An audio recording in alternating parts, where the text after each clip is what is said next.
ಜಮ್ಮು ಕಾಶ್ಮೀರದ ಪಹಲ್ಗಾಮ್ದಲ್ಲಿ ಹಿಂದೂ ಪ್ರವಾಸಿಗರ ಮೇಲೆ ನಡೆದ ಪಾಕಿಸ್ತಾನಿ ಭಯೋತ್ಪಾದಕರ ಭಯಂಕರ ದಾಳಿಯನ್ನು ಖಂಡಿಸಿ ಗುಂಡಿನ ದಾಳಿ ಮಾಡಿದ ಭಯೋತ್ಪಾದಕರಿಗೆ ಪಾಕಿಸ್ತಾನದ ಸರ್ಕಾರ ಸಂಪೂರ್ಣ ಬೆಂಬಲ ನೀಡುತ್ತಿದ್ದು, ಸಾಕಷ್ಟು ಬಾರಿ ಕೂಡ ಭಾರತದ ಮೇಲೆ ಈ ಪಾಕಿಸ್ತಾನಿ ಭಯೋತ್ಪಾದಕರು ನಿರಂತರವಾಗಿ ಒಂದಿಲ್ಲ ಒಂದು ತರಹದ ಅಟ್ಟಹಾಸ ಮೆರೆಯುತ್ತಿದ್ದು, ಇದನ್ನು ನಾವು ಉಗ್ರವಾಗಿ ಖಂಡಿಸ್ತೇವೆ. ಕಲಬುರಗಿ ನಗರದ ಉತ್ತರ ಮತಕ್ಷೇತ್ರದಲ್ಲಿ ಬರುವ ಒಂದು ಬಡಾವಣೆ ಹೆಸರು ಇಸ್ಲಾಮಾಬಾದ್ ಕಾಲೋನಿ ಎಂದು ಇದೆ. ಈ ಹೆಸರನ್ನು ತೆಗೆದು ಹಾಕಬೇಕಂತ ಹಿಂದೂ ಜಾಗೃತಿ ಸೇನೆ ಜಿಲ್ಲಾಧ್ಯಕ್ಷರಾದ ಲಕ್ಷ್ಮೀಕಾಂತ್ ಸ್ವಾದಿಯವರು ತಿಳಿಸಿದ್ದಾರೆ. ಇಂದು ಪತ್ರಿಕಾ ಭವನದಲ್ಲಿ ನಡೆದ ಸುದ್ದಿಗೋಷ್ಠಿಯಲ್ಲಿ ಮಾತನಾಡಿದ ಅವರು, ನಮ್ಮ ಭಾರತ ದೇಶದ ಶತ್ರು ರಾಷ್ಟ್ರವಾಗಿರುವ ಸದಾ ನರಿಬುದ್ಧಿಯನ್ನು ತೋರಿಸುತ್ತಿರುವ ಪಾಕಿಸ್ತಾನದ ರಾಜಧಾನಿ ಇಸ್ಲಾಮಾಬಾದ್ ಇದ್ದು, ಈ ಶತ್ರು ರಾಷ್ಟ್ರದ ರಾಜಧಾನಿ ಹೆಸರನ್ನು ನಮ್ಮ ಕಲಬುರಗಿ ನಗರದ ಒಂದು ಬಡಾವಣೆಗೆ ಇಟ್ಟಿರೋದನ್ನು ಖಂಡಿಸುತ್ತೇವೆ. ಕಾರಣ, ಇಸ್ಲಾಮಾಬಾದ್ ಕಾಲೋನಿ ಹೆಸರನ್ನು ಸಮಸ್ತ ದೇಶಭಕ್ತ ಮುಸ್ಲಿಂ ಬಾಂಧವರಿಗೆ ತಕ್ಷಣ ಇಸ್ಲಾಮಾಬಾದ್ ಕಾಲೋನಿ ಎಂಬ ಹೆಸರನ್ನು ತೆರವುಗೊಳಿಸಲು ಈ ಪತ್ರಿಕಾ ಮಾಧ್ಯಮದ ಮೂಲಕ ಮನವಿ ಮಾಡಿಕೊಳ್ಳುತ್ತೇನೆ ಎಂದರು. ಭಾರತ ದೇಶಕ್ಕಾಗಿ ದುಡಿದಿರುವ ಹಾಗೂ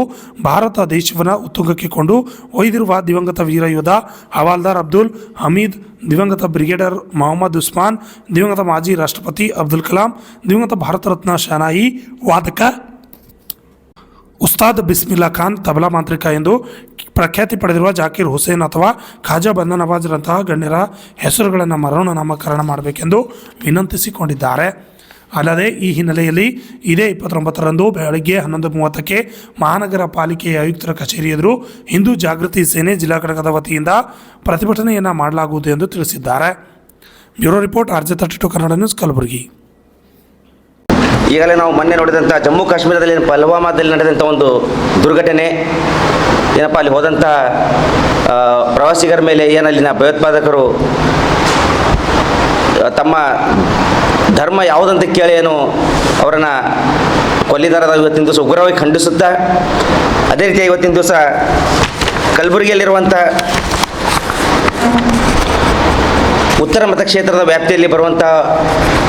ಒಂದು ಬಡಾವಣೆ ಹೆಸರು ಇಸ್ಲಾಮಾಬಾದ್ ಕಾಲೋನಿ ಅಂತ ಇಟ್ಟಿರುವುದು, ಅದು ನಮ್ಮ ಭಾರತದ ಶತ್ರು ರಾಷ್ಟ್ರವಾಗಿರುವಂಥ ಪಾಕಿಸ್ತಾನದ ರಾಜಧಾನಿಯಾಗಿರುವಂಥ ಇಸ್ಲಾಮಾಬಾದ್ ಹೆಸರು ಇರೋದರಿಂದ ಇವತ್ತಿನ ದಿವಸ ನಾವು ಹಿಂದೂ ಜಾಗೃತಿ ಸೇನೆ ಜಿಲ್ಲಾ ಘಟಕದ ವತಿಯಿಂದ ಏನು ಇಸ್ಲಾಮಾಬಾದ್ ಕಾಲೋನಿಯಲ್ಲಿರುವಂಥ ದೇಶ ಪ್ರೇಮಿ ಮುಸ್ಲಿಂ ಬಾಂಧವರಿಗೆ ಒಂದು ಈ ಪತ್ರಿಕಾಗೋಷ್ಠಿ ಮೂಲಕ ವಿನಂತಿಸಿಕೊಳ್ಳೋದೇನೆಂದರೆ, ತಕ್ಷಣ ಆ ಇಸ್ಲಾಮಾಬಾದ್ ಕಾಲೋನಿಯ ಹೆಸರನ್ನು ತೆರವುಗೊಳಿಸಿ ಏನು ಭಾರತ ದೇಶಕ್ಕಾಗಿ ಏನು ಹೆಸರು ಮಾಡಿದಂಥ ಮುಸ್ಲಿಂ ಸಮುದಾಯದ ವೀರ ಯೋಧರಾದಂಥ ದಿವಂಗತ ಹವಾಲ್ದಾರ್ ಹಮೀದ್ ಅಥವಾ ಬ್ರಿಗೇಡರ್ ಮೊಹಮ್ಮದ್ ಉಸ್ಮಾನ್, ದಿವಂಗತ ಮಾಜಿ ರಾಷ್ಟ್ರಪತಿ ಅಬ್ದುಲ್ ಕಲಾಂ, ದಿವಂಗತ ಭಾರತ ರತ್ನ ಶಹನಾಯಿ ವಾದಕರಾದಂಥ ಉಸ್ತಾದ್ ಬಿಸ್ಮಿಲ್ಲಾ ಖಾನ್, ತಬಲಾ ಮಾಂತ್ರಿಕ ಎಂದು ಪ್ರಖ್ಯಾತಿ ಪಡೆದಂಥ ಜಾಕೀರ್ ಹುಸೇನ್ ಅಥವಾ ಶ್ರೀ ಖಾಜಾ ಬಂದೆ ನವಾಜ್ ದರ್ಗಾ ಅವರ ಹೆಸರಿಟ್ಟು ಈ ಒಂದು ಏನು ರಾಷ್ಟ್ರದ್ರೋಹಿ ಹಾಗೂ ಶತ್ರು ರಾಷ್ಟ್ರವಾಗಿರುವ ಪಾಕಿಸ್ತಾನ ರಾಜಧಾನಿಯಾದ ಇಸ್ಲಾಮಾಬಾದ್ನ ಹೆಸರು ತೆಗಿಬೇಕಂತ ಇವತ್ತಿನ ದಿವಸ ಮನೆ ಮಾಡ್ಕೊಳ್ತಾ ಇದ್ದೀವಿ. ಅದೇ ರೀತಿಯಾಗಿ ನಾಡಿದ್ದು ಅಂದರೆ 29ನೇ ತಾರೀಕು ಮಂಗಳವಾರ ಹಿಂದೂ ಜಾಗೃತಿ ಸೇನೆ ಆಗಿರ್ಬೋದು, ಕಲಬುರಗಿಯ ವಿವಿಧ ಹಿಂದೂಪರ ಸಂಘಟನೆ ನೇತೃತ್ವದಲ್ಲಿ